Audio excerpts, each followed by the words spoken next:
There's something called as chitta. The memory part of the mind is of least importance. It's the chitta which is connected with the consciousness, which is most important. If you find a shape for your chitta, that shape will manifest always. There's a beautiful incident. You heard of Andrew Carnegie. When Andrew Carnegie started his enterprise, in a short span of time, he became so super successful and made so much money, people suspected, the US government suspected he's doing some malpractice. They set up a Senate investigation committee. So they questioned him in every way possible and they found nothing wrong with his business. Then they asked, how do you manage to make so much money and be so successful? So Andrew Carnegie said something very simple. See, I can keep my mind focused on something for 5 minutes at a stretch. 5 minutes.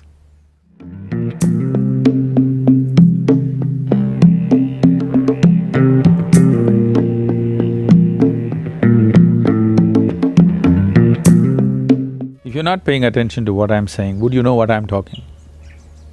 No. That's so with every aspect of life, isn't it? Yeah. If you're not paying attention to it, you don't know what you're eating, you don't know what you're breathing, you don't know what's happening. Most people will not notice the fragrance of the flowers or anything, they're just walking through like rocks. Or let me say a bull because they want to, a bull is worshipped in the stock market. So, it's a evolutionary fallback. If you walk like a bull or a bear, it's an evolutionary fallback. You evolved to be a human being, taking millions of years, now you don't want to fall back.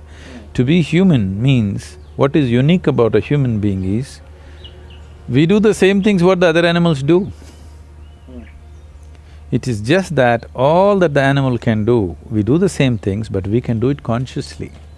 That's a big difference.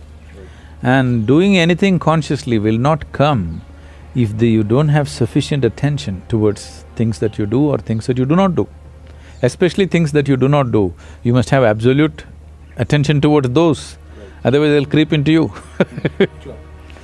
So this attention deficiency syndrome has happened because people's idea of education is information. Right now, the whole idea of human education system has become heaping you with information.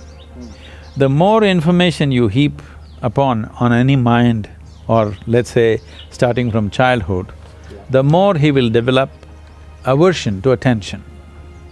Because without knowing anything, information gives you a false feeling that you know everything. This has become a fashion now. Today, if you're invited for a dinner party, you Google out information about the 100 billion galaxies, they've all been numbered and named and all that, okay? That 566BZ, that galaxy, about that you know some information. You Google out, get these 2 sentences out and go to the dinner party. Whoever talks to you, they say, how are you? Hey, do you know about this galaxy which is a trillion light years away, which is a BB whatever? And you talk about it, everybody thinks you're smart. There's a whole problem with the world right now. We are considering information, we are mistaking information for intelligence. An entrepreneur or anybody who wants to navigate through any situation needs intelligence, not just information. Information may be useful on the side, but it is intelligence which will allow you to navigate through a particular situation in a unique way, not the way somebody else is doing. We are mistaking information for intelligence. Once you heap yourself with too much information, now attention is a serious problem. Once you have no attention, once you have no ability to hold your attention, you have lost your ability to access your intelligence also. You will just churn out the information from memory. There's a beautiful incident. You heard of Andrew Carnegie. When Andrew Carnegie started his enterprise, in a short span of time, he became so super successful and made so much money. At that time, okay, this is not the age of Google or Facebook or Twitter where in 2 years they become multi-billionaires and all. Those days, People had to set up manufacturing this and that and make money which would take decades or generations. So this guy made so much money in a short span of time, people suspected, the US government suspected he's doing some malpractice. They set up a Senate investigation committee. So they questioned him in every way possible and they found nothing wrong with his business. Then they asked, how do you manage to make so much money and be so successful? So Andrew Carnegie said something very simple. See, I can keep my mind focused on something for 5 minutes at a stretch. 5 minutes. Can any of you do it? All the senators. They thought, what's the problem with 5 minutes? And he set up an experiment.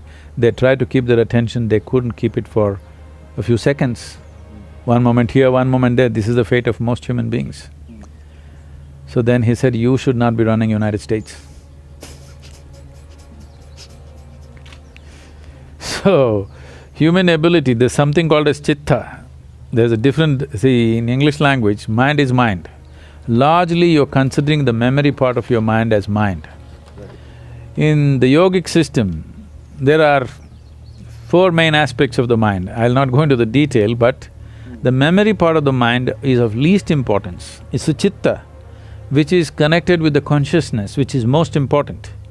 If you find a shape for your chitta, that shape will manifest always, because it's empowered by life-making material which for lack of words we're using the word consciousness, that which is the basis of life.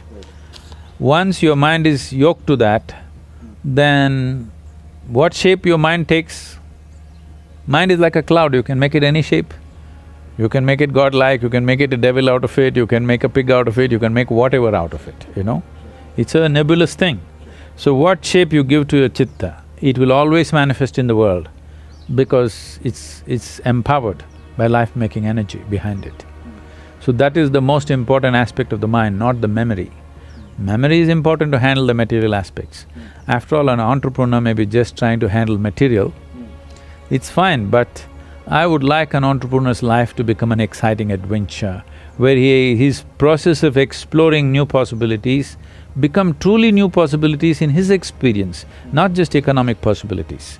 And that possibility is there in an entrepreneur's life, that he can turn his entrepreneurship into a spiritual possibility and a spiritual growth, or growth of the being itself, which I feel everybody should explore. That's why we're trying to bring a spiritual element.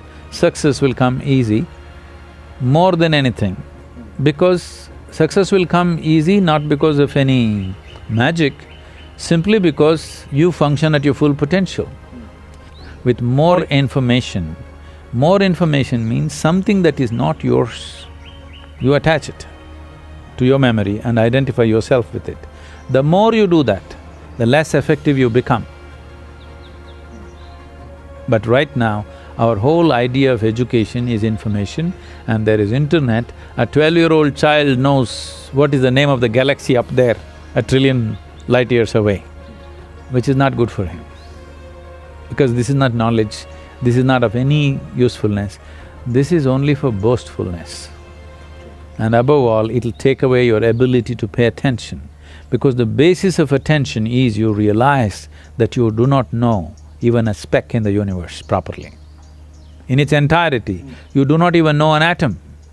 That's why you can pay attention. If you think, I know this, you cannot pay attention. It's the arrogance of information which will bring you attention deficiency.